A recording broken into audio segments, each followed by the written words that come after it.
ഈ ശശി തരൂർ കോൺഗ്രസ് പാർട്ടിയിൽ നിന്ന് രാജിവെച്ചാൽ ഉണ്ടാകുന്ന കേരളത്തിലെ രാഷ്ട്രീയ പ്രത്യാഘാതം എങ്ങനെയായിരിക്കും?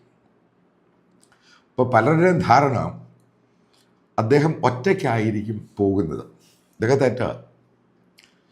ഈ ശശി തരൂർ കോൺഗ്രസ് പാർട്ടിയിൽ നിന്ന് രാജിവെക്കുകയാണെങ്കിൽ നിങ്ങൾ ആലോചിച്ചു മനസ്സിലാക്കിക്കോളൂ, അതിൻ്റെ കൂടെ ഇന്നത്തെ KPCC പ്രസിഡന്റ് K. സുധാകരനും ശശിയുടെ കൂടെ പോകാൻ സാധ്യതയുണ്ട്. കാരണം ഒന്നാമത് രണ്ട് മൂന്ന് വിഷയങ്ങൾ എടുത്തോളൂ. K. സുധാകരൻ അറിയാം അദ്ദേഹത്തിൻ്റെ അസുഖ പ്രശ്നമാണ്. വലിയൊരു എമൗണ്ട് തന്നെ വേണം അയാളെ ട്രീറ്റ് ചെയ്യാൻ. അതായത് പാർലമെൻറ്റിൽ പങ്കെടുക്കാനോ മറ്റുള്ള ഒരു കാര്യത്തിനും പോകാൻ സാധിക്കുന്നില്ല. കാരണം അദ്ദേഹത്തിന് മനസ്സിലായി അദ്ദേഹത്തിൻ്റെ അവസാനത്തെ ടേമാണ് ഈ പോയിക്കൊണ്ടിരിക്കുന്നത്.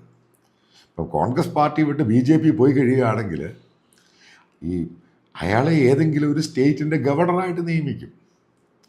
കാരണം ഒരു പോസ്റ്റ് കിട്ടുകയാണ് അതിൻ്റെ അകത്ത്. അപ്പോൾ സുധാകരൻ കൂടെ പോവുകയാണെങ്കിൽ കോൺഗ്രസ് പാർട്ടിയുടെ കണ്ണൂർ സീനിയറായിട്ടുള്ള സണ്ണി ജോസഫ്, അങ്ങനെ പല പരിവാരങ്ങളുണ്ട്. ഇവരെല്ലാം ഈ പറയുന്ന ശശിയുടെ കൂടെ അങ്ങ് പോകും.